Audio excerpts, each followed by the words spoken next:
I think it's safe to assume Brad Pitt really enjoys the idea of killing Nazi soldiers. We in the killing Nazi business. And cousin, businesses are booming. I had the best gunner in the entire 9th Army in that seat. Now I got you.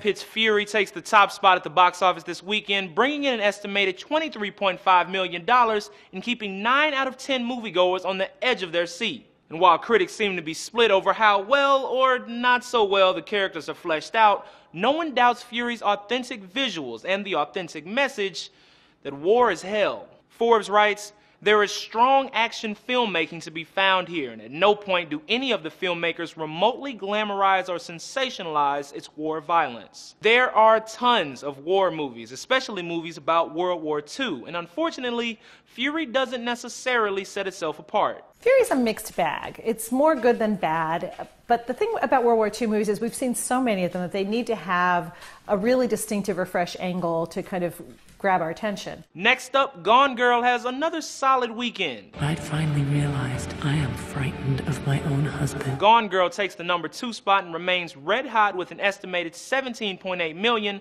in its 3rd weekend. Distributor 20th Century Fox says the reason for the sustained success is nobody wants to be left out. It's one of those movies that it's so provocative that if you haven't seen it yet, you have to in order to be a part of the conversation. Hey, girl.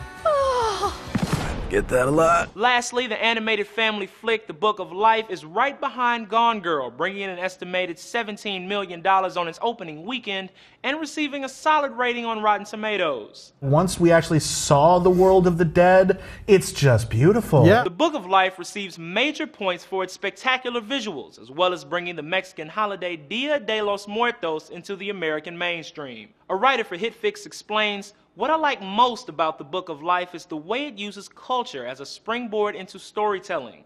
That tradition is what the film celebrates." As for next week, Keanu Reeves makes his bid for the surprisingly competitive Old Action Star Award. People keep asking if I'm back.